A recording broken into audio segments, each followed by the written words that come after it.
Selamat pagi.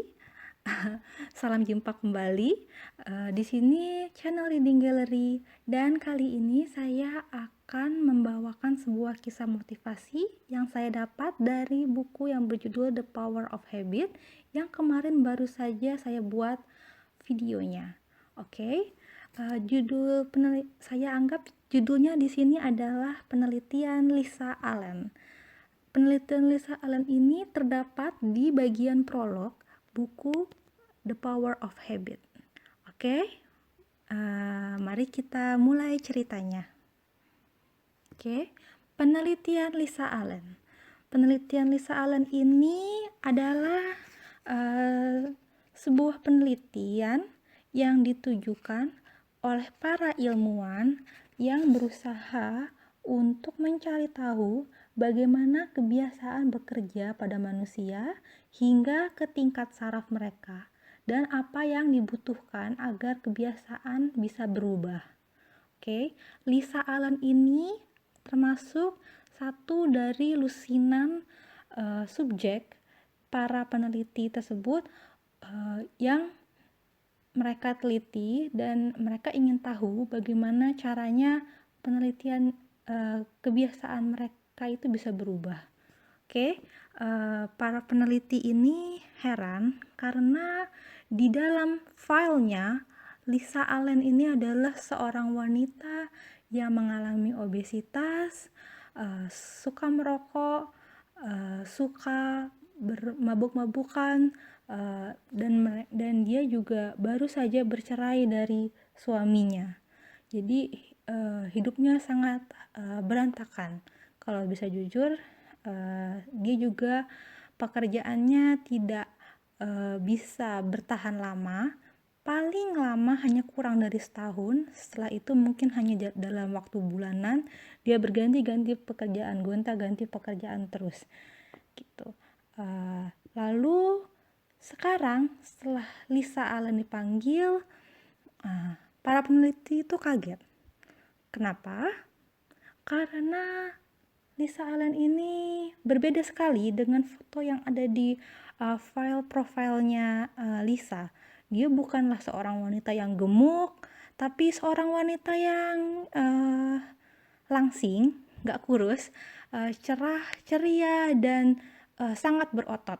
Dia juga sangat atletis, badannya sangat terlihat sangat bugar gitu. Bahkan mungkin dia bisa melawan beberapa peneliti ini dalam bidang atletik seperti lari dan sebagainya, bisa menandingi para peneliti-peneliti inilah gitu. Jadi dia bukanlah seorang wanita yang perokok, pecandu minuman keras, atau seorang wanita yang obesitas, pokoknya yang tidak sehat. Dia sudah berubah sekarang, dan para dokter ini berkata, "Saya tahu Anda sudah cerita soal ini berkali-kali, namun sebagian rekan saya baru mendengar dari mulut orang lain. Bisakah cerita lagi bagaimana Anda berhenti merokok?" Gitu. Terus Lisa menyahut, "Ya, tentu. Awalnya di Kairo." Jadi flashback ke setelah Lisa bercerai dari suaminya. Jadi suaminya ini mengkhianati dia, pergi untuk wanita lain. Lisa tidak terima. Dia awalnya sangat tidak terima dengan pengkhianatan suaminya itu. Dia bahkan suatu malam sampai mendatangi rumah pacar mantan suaminya dalam keadaan mabuk, menggedor-gedor pintu rumahnya dan menjerit bahwa dia akan membakar habis apartemen itu. Tentu saja hal itu akan membuat dia berurusan dengan pihak berwajib gitu kan. Nah, setelah kejadian itu Lisa mengakui kalau dia sangat berantakan, dan dia memutuskan untuk jalan-jalan ke Kairo. Jadi Lisa ini adalah orang Amerika, tapi dia memutuskan untuk berwisata ke Kairo untuk menenangkan diri. Mungkin ya, kenapa milih Kairo ya, asal pilih aja. Begitu sampai di Kairo, kamar hotelnya gelap gulita. Ia masih merasa hidupnya berantakan, ia masih jet lag, ia masih merokok, dan sambil merokok dia merenung 4 bulan terakhir setelah suaminya meninggalkan dia itu hanya menangis, makan makanan rakus, tidak mampu tidur, insomnia, merasa malu, tak berdaya, depresi sekaligus marah. Lalu dia memutuskan untuk berubah. Ia meraih pulpen dan kertas yang ada di meja hotel, dan ia memutuskan ini adalah titik turning point dalam hidupnya.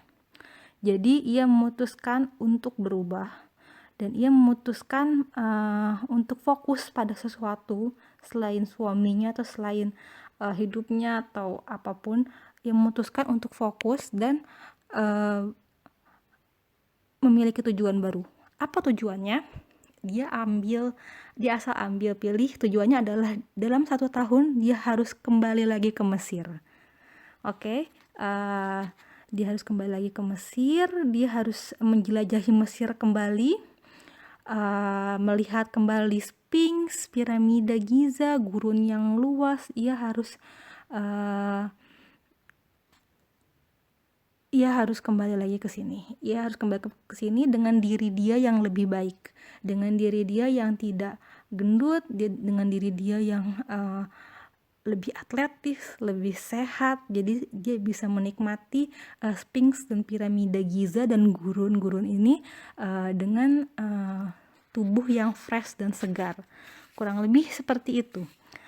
Lalu dia kembali ke Amerika dan dia mulai menyusun jadwal kerja, mulai menabung, mulai tidur dengan benar, mulai mengubah cara makannya, dan ia mulai merencanakan masa depan. Ia juga mulai ambil bagian dalam sejumlah lomba lari setengah maraton, lalu bersekolah lagi, membeli rumah, dan dia memutuskan untuk bertunangan dengan orang yang baru gitu. Lalu bagaimana? Pada akhirnya si Lisa ini, perubahan Lisa intinya menarik perhatian para ilmuwan, dan mereka memutuskan untuk mempelajari gambar-gambar otak Lisa dan memutuskan bahwa seperangkat pola kegiatan saraf atau kebiasaan-kebiasaan lamanya telah bertindih oleh pola-pola baru. Mereka masih bisa melihat aktivitas saraf perilaku lamanya, namun impuls-impuls itu dikalahkan oleh desakan baru yang lebih besar. Ketika kebiasaan Lisa berubah pula otaknya. Para ilmuwan yakin bukan lawatan Lisa ke Kairo yang menyebabkan pergeseran itu, ataupun perceraiannya, ataupun perjalanan melintasi gurun. Penyebab sesungguhnya adalah Lisa berfokus mengubah pada satu kebiasaan saja, yaitu berhenti merokok awalnya. Dia fokus pada satu hal, dan Lisa mengajari dirinya sendiri bagaimana memprogram ulang rutinitas lainnya dalam hidupnya. Jadi dia yang tadinya malas berolahraga, mulai aktif berolahraga. Caranya dengan mendaftarkan diri dalam kegiatan lomba maraton dan sebagainya gitu. Lalu dia juga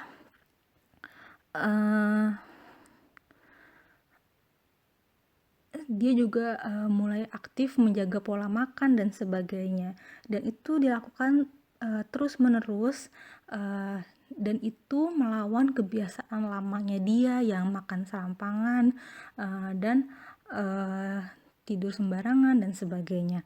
Lalu Lisa sendiri tidak tahu apa yang sebenarnya terjadi pada dirinya. Karena itulah mungkin dia tertarik untuk ikut dalam penelitian ini. Lalu para peneliti berkata, saya ingin tunjukkan salah satu hasil pindaian terbaru Anda. Pindaian yang maksud adalah pindaian otak. Lalu peneliti ini menunjukkan sewaktu Anda melihat makanan, area-area ini menunjukkan ke satu tempat di dekat otaknya yang berasosiasi dengan keinginan makan dan rasa lapar yang masih aktif. Namun otak Anda masih menghasilkan dorongan yang menyebabkan Anda makan berlebih, tapi Anda berhasil menunjukkan disiplin-disiplin diri yang menghambat keinginan Anda untuk makan berlebih.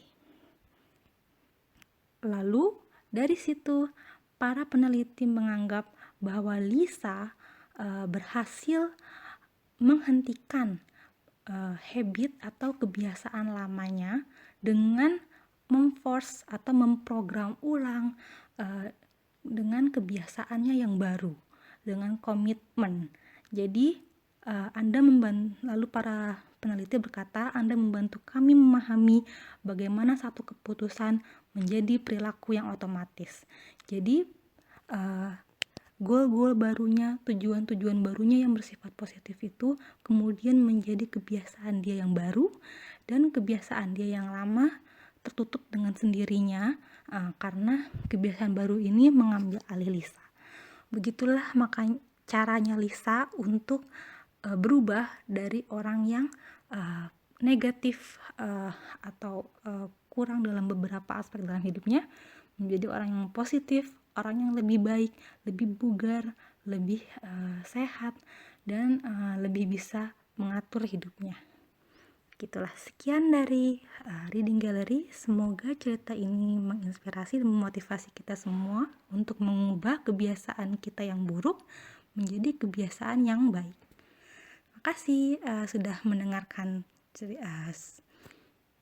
video ini.